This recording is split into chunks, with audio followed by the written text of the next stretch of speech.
यथा यथा एधांसि एधांसि समिद्धः समिद्धः अग्निः अग्निः भस्म भस्म सात् सात् कुरुते कुरुते अर्जुन अर्जुन ज्ञान ज्ञान अग्निः अग्निः सर्व सर्व कर्माणि कर्माणि भस्म भस्म सात् सात् कुरुते कुरुते तथा तथा यथैधांसि समिद्धोऽग्निर् यथैधांसि समिद्धोऽग्निर् भस्मसात् कुरुतेऽर्जुन भस्मसात् कुरुतेऽर्जुन ज्ञानाग्निः सर्वकर्माणि ज्ञानाग्निः सर्वकर्माणि भस्मसात् कुरुते तथा भस्मसात् कुरुते तथा यथैधांसि समिद्धोऽग्निर्भस्मसात् कुरुतेऽर्जुन यथैधांसि समिद्धोऽग्निर्भस्मसात् कुरुतेऽर्जुन ज्ञानाग्निः सर्वकर्माणि भस्मसात् कुरुते तथा ज्ञानाग्निः सर्वकर्माणि भस्मसात् कुरुते तथा यथैधांसि समिद्धोऽग्निर्भस्मसात् कुरुतेऽर्जुन ज्ञानाग्निः सर्वकर्माणि भस्मसात् कुरुते तथा यथैधांसि समिद्धोऽग्निर्भस्मसात् कुरुतेऽर्जुन ज्ञानाग्निः सर्वकर्माणि भस्मसात् कुरुते तथा As a kindled fire reduces wood to ashes, O Arjuna, so does the fire of knowledge burn to ashes all reactions from material activities. ಉರಿಯುವ ಬೆಂಕಿಯು ಮರವನ್ನು ಬೂದಿ ಮಾಡುವಂತೆ ಓ ಅರ್ಜುನ ಜ್ಞಾನದ ಬೆಂಕಿಯು ಭೌತಿಕ ಚಟುವಟಿಕೆಗಳಿಂದ ಉಂಟಾಗುವ ಎಲ್ಲ ಪ್ರತಿಕ್ರಿಯೆಗಳನ್ನು ಸುಟ್ಟು ಬೂದಿ ಮಾಡುತ್ತದೆ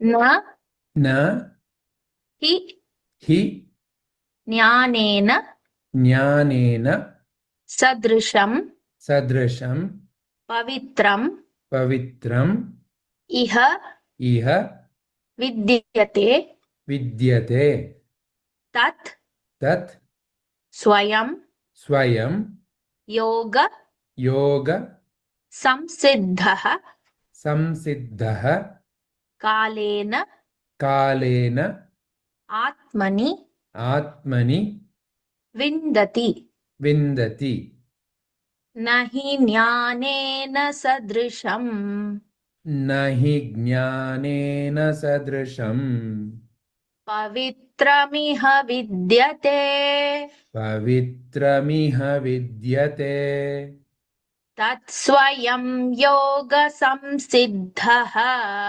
ತತ್ಸ್ವಯಂ ಯೋಗ ಸಂಸಿದ್ಧಃ कालेनात्मनि विन्दति ಕಾಲೇನಾತ್ಮನಿ ವಿಂದತಿ न हि ज्ञानेन सदृशं पवित्रमिह विद्यते ನ ಹಿ ಜ್ಞಾನೇನ ಸದೃಶಂ ಪವಿತ್ರಮಿಹ ವಿದ್ಯತೆ तत्स्वयं योगसंसिद्धः कालेनात्मनि विन्दति तत्स्वयं योगसंसिद्धः कालेनात्मनि विन्दति न हि ज्ञानेन सदृशं पवित्रमिह पवित्रमिह विद्यते तत्स्वयं योगसंसिद्धः कालेनात्मनि विन्दति न हि ज्ञानेन सदृशं पवित्रमिह विद्यते तत्स्वयं योगसंसिद्धः कालेनात्मनि विन्दति. In this world, there is nothing as purifying as divine knowledge. One who has attained purity of mind through prolonged practice of yoga receives such knowledge within the heart in due course of time.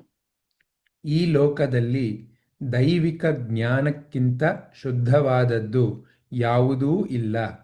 ದೀರ್ಘಕಾಲ ಯೋಗಾಭ್ಯಾಸ ಮಾಡುವ ಮೂಲಕ ಮನಸ್ಸಿನ ಶುದ್ಧತೆಯನ್ನು ಪಡೆದವನು ಕಾಲಾನಂತರದಲ್ಲಿ ಹೃದಯದೊಳಗೆ ಅಂತಹ ಜ್ಞಾನವನ್ನು ಪಡೆಯುತ್ತಾನೆ.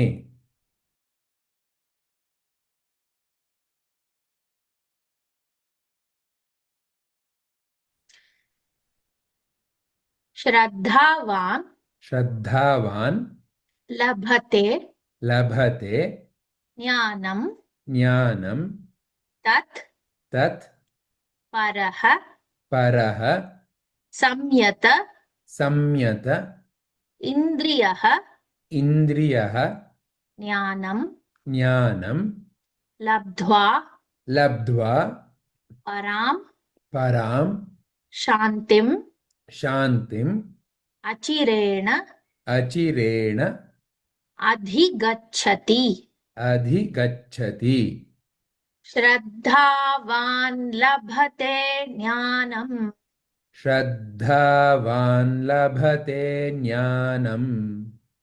ತತ್ಪರಃ ಸಂಯತೇಂದ್ರಿಯಃ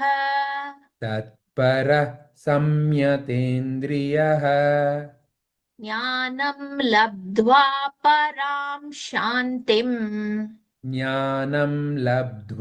ಪರಾಂ ಶಾಂತಿಂ ಅಚಿರೇಣಾಧಿಗಚ್ಚತಿ.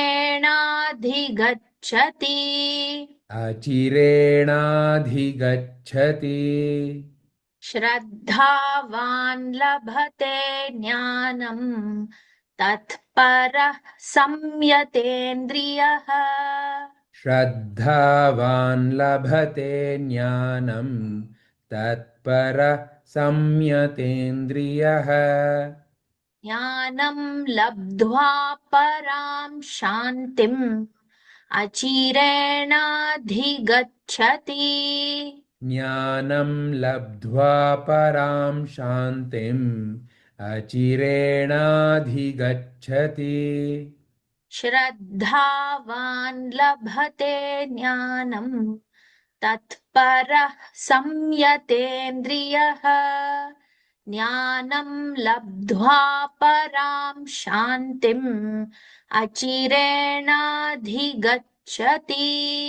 ಶ್ರದ್ಧಾವಾನ್ ಲಭತೆ ಜ್ಞಾನಂ ತತ್ಪರಃ ಸಂಯತೇಂದ್ರಿಯಃ ಜ್ಞಾನಂ ಲಬ್ಧ್ವಾ ಪರಾಂ ಶಾಂತಿಂ ಅಚಿರೇಣಾಧಿಗಚ್ಚತಿ.